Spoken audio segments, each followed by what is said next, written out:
Now, this story has many layers, but I'll do my best to simplify what has happened over the last few months for the sake of your time.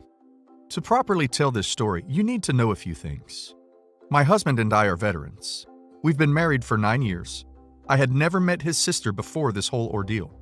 She went to Morocco a couple years ago for some guy she met online, married him, got pregnant, came back to the States and had her baby, and is still living here. She has custody of this child. She has a previous kid with another foreigner who apparently just ghosted her and went back to his country, Turkey. And my mother-in-law has custody of that child. My husband and I quit drinking and started working a 12-step program 6 months ago. We hit 200 days sober this week. Yay! My child was sent to stay with my mother-in-law for this time. She's back with us now, so we could get our feet under us and get our house in order again. So about 3 months ago, we got a phone call in the middle of the night that we needed to go pick up my sister-in-law and that it was an emergency. She said she was being kicked out of her place. She had been living with a coworker for a few months, and that her and her baby had nowhere to sleep. We set them up in our daughter's room and everything seemed to be going fine. She tells us that she has a new apartment but has to wait about 1 more month to move in. We tell her that it's fine and that seems doable. Our only rule was that under no circumstances was she to bring alcohol into this house, ever. Our only rule was that under no circumstances was she to bring alcohol into this house, ever. We kept repeating it to make sure she fully understood, and she said we had nothing to worry about. Everything is going great. His sister hangs out with me while my husband's at work. I babysat while she ran errands. My husband took her to work every morning, dug in 5 a.m., and picked her up every afternoon. Then went to his own job where he works nights. He didn't mind because this was only temporary and she obviously needed help. One day while my sister-in-law is at work, I tell my husband I smell beer, and I thought it was pretty weird. He said he smelt it too. We go into the room and there's a whole trash bag full of empty beers. My sister-in-law gets home and I let her know we all need to have a talk.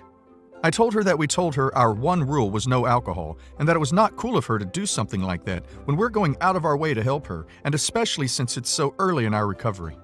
I don't know if she was having a bad day or what, but she completely flipped out, screaming, "I'm not drunk. It's just beer. I didn't know you guys had a problem like that." I told her we go to AA damn near every day, and she knows this. She flies off the handle and storms off to the room, slams the door, and gets on the phone calling anyone who will listen about how we're awful people. Our walls are thin. We can hear everything. Honestly, I wasn't expecting that reaction from her. I was upset, but I wasn't going to kick her out. I figured she'd say sorry and we'd keep our distance from each other for a few days. She locks herself in the room and is just screaming into the phone about how we're obsessed with her and how my husband is nothing but a drunk and a loser. He's been working extremely hard on himself and starts talking about how our apartment is crappy, our car is crappy, we're crappy parents, etc. Basically just tearing us down, I guess. We gave her a day to calm down and then told her she had to leave. Y'all, this chick stated squatters' rights. I think that's what it's called. She straight up refused to leave. She said she'd been here more than 2 weeks, so she was technically a tenant. She told the police this when I called them and was able to prove it with mail. I cut the power to her room. I took all our flatware and dishes, pots, pans, everything, and put them in our room. I even took our microwave out of the kitchen. I took her ducking mattress and she still won't leave. So we pulled $500 out of our bank and gave it to her to find a weekly hotel to stay at until her apartment was ready. We just couldn't take it anymore and we wanted our house back. She had stopped showering and was making our house reek between all the dirty diapers, food hardening in her room, and body odor. So she took the money and locked herself in her room laughing. I started to cry. And then I got angry and started to devise a plan. It's amazing the things you can achieve with a sober mind. The next day, we call our property manager and fill her in on everything that's been going on. Turns out that today of all days, our property manager's supervisor was filling in. We were completely honest about everything and broke down multiple times giving her the rundown on the recent events. She more than sympathized with us.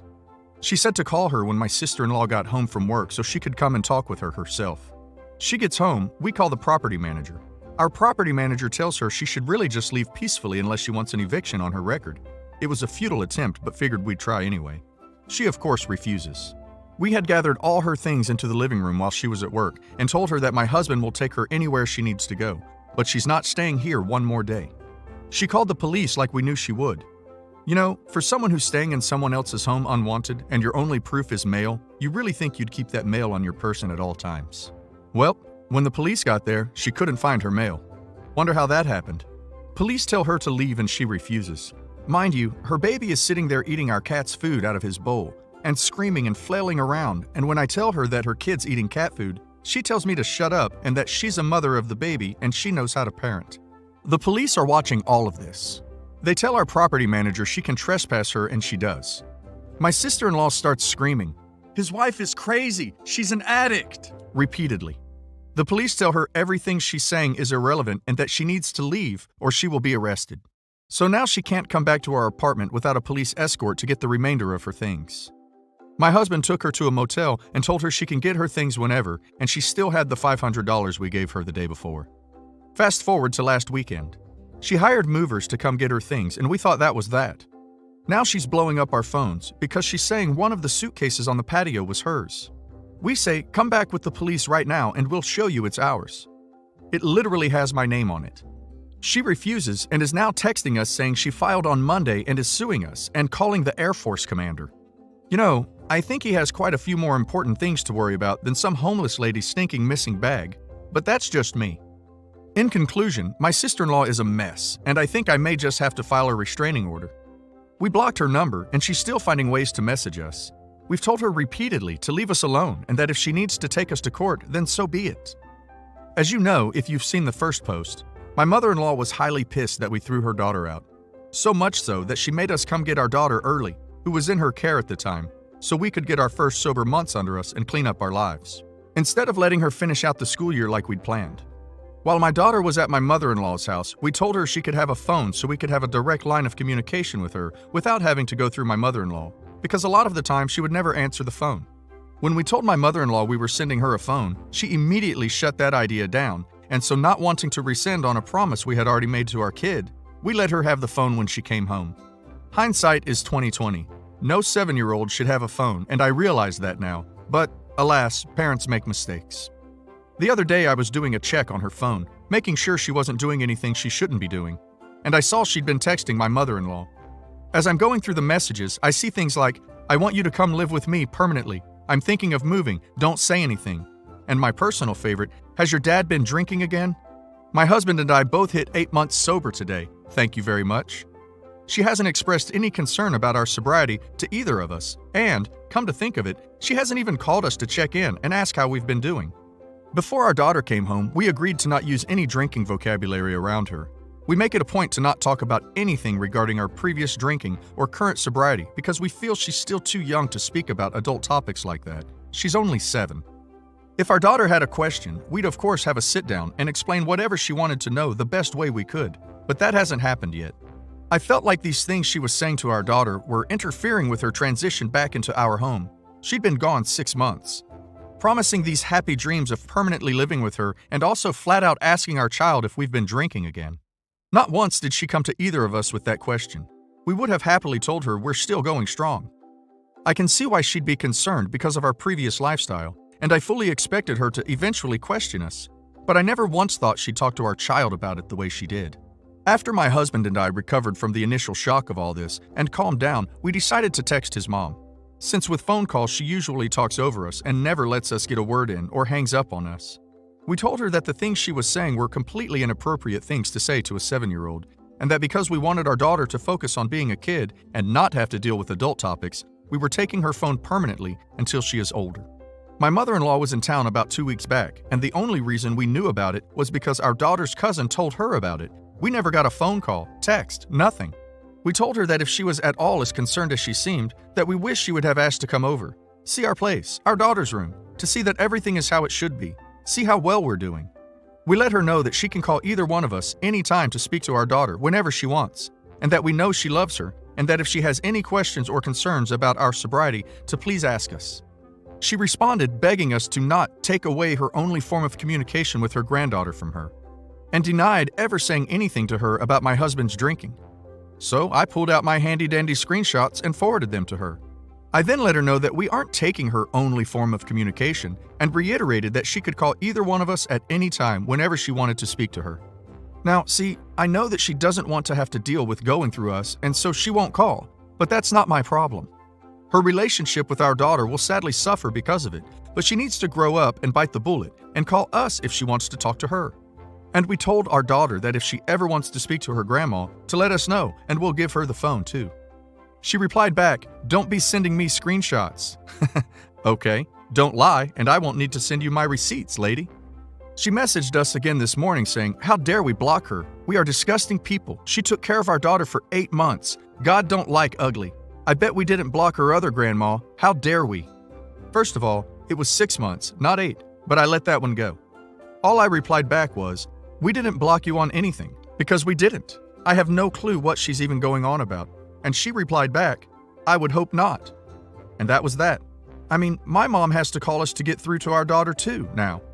Also, for an update on my sister-in-law, I don't know if this family is on the same psycho wavelength or has some kind of werewolf shared mind thing going on, but the same day we saw those messages from my mother-in-law, my sister-in-law had made a new account on Facebook just to harass my husband and call him ugly and pathetic and a loser, etc.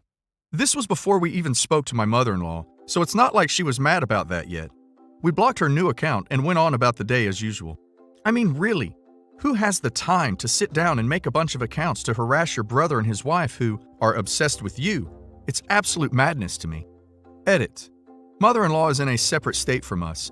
I googled grandparents' laws in our state, and Google says we have to be deceased or have our rights terminated for any of that to apply to her. Mother-in-law is also low income and is already permanently caring for sister-in-law's child, so I doubt she could hire lawyers to try to take our kid from us. She is unofficially my other sister-in-law's caretaker. She has some mental health issues, and they all live together too. Also, I'm assuming us being in a separate state than her works to our advantage. I'm a stay-at-home mom, and our daughter isn't in school during summer, so she'll be under my supervision for the next couple months. When she starts school back up, the first thing we're going to do is letting them know about my mother-in-law and sister-in-law. We're going to have a serious sit-down conversation with our daughter about how grandma's on a timeout right now, and for her to never go with anyone, anywhere, unless mom and dad are present. My parents are decent people, but terrible parents and spouses. I, 26 female, went through a lot at their hands growing up. One struggle me and my 3 younger brothers, went through with them is my dad's total denial that he suffers from some obvious mental health issues. Other than his rage issues and blatant narcissism, my dad's biggest problem is probably OCD. I don't say that lightly. His mom is the one that mentioned it first, and he won't listen to her about it either. His obsessive behavior is mostly centered around baseball, and I know how ridiculous that sounds.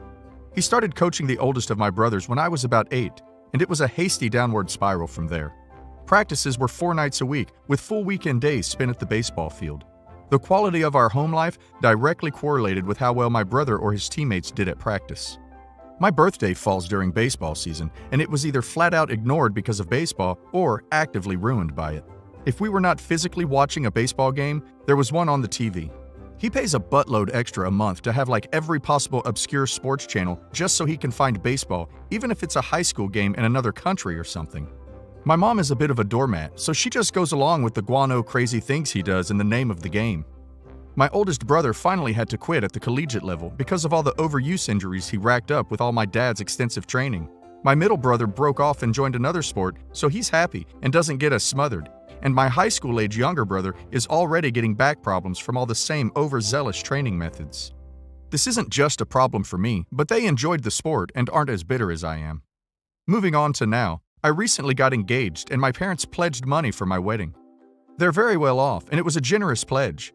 I tried for over a week to set up a thank you dinner because I honestly wasn't expecting as much as they offered, and my dad can get kind of hoity about helping with stuff and not getting enough gratitude, so I wanted to nip it in the bud. No plans are made despite several attempts by me. Whatever. Last week, we found our venue. We tried to discuss the details with my parents, but they wouldn't make time for it. We asked them if we could use some of their pledge for the deposit, less than 10% of what they offered, and they basically said probably, let me get back to you, for 5 days in a row. We only have 2 days left to get the deposit in, and they were still either avoiding us or giving us vague answers, so we asked my fiance's mother-in-law, who is a literal angel, and she agreed to help. My parents were enraged when they found out we'd gone around them for help and finally unloaded on us how stressful their week had been. Why, you ask? Because my dad has been going so crazy with no baseball that as soon as other states opened, he started putting my brother's team in tournaments all over the country. They had literally driven 8 hours one way to play 2 games in the next state over and planned to drive back that night. After planning all these trips, they realized my dad couldn't go because he'd have to quarantine from work, so they were reorganizing all this unnecessary travel they shouldn't have planned in the first place. They also genuinely did not understand why I was not sympathetic. I told my mom it already felt like my wedding was taking a back seat to baseball, and I wasn't going to put up with this. She was appalled I would even say such a thing, because of course my wedding would be a priority, right? My mom calls this morning to kind of apologize for the poor communication and starts asking odd questions about our wedding, namely about the date. For reference, there are 3 dates available for all of next year at our venue. We were avoiding 2 of the 3 for personal reasons. One is the day before Father's Day, and the other is 2 days after my birthday, which left our date. She kept making comments like her anniversary is close to her birthday, and she never minded. It's close, but not 2 days close. And that our anniversary would only overlap with Father's Day once in a while. I got suspicious and asked why she was asking. She kinda huffed and puffed for a bit, and then finally admits, well, it's kinda gonna overlap with this baseball thing. I semi-politely told her to duck off and hung up. My only brother still playing is in high school, and his season will be over before the wedding, so any baseball thing they have going on is elective, not necessary. I honestly should have known this was coming. It's escalated to the point where my parents have guilted my brothers into texting me about moving the date. They're bribing us with a bunch more money to take the Father's Day date because it's not a big deal. My fiancé and I want kids, and soon, and I hate the thought that if we do get pregnant quickly, our first anniversary and his Father's Day will be the same day. It would be. I don't even know what to do at this point because I can't cut out my parents without cutting out my brothers, and they mean the world to me. Baseball has already taken over so much of my life, and it feels like it's already creeping up on my wedding day, too.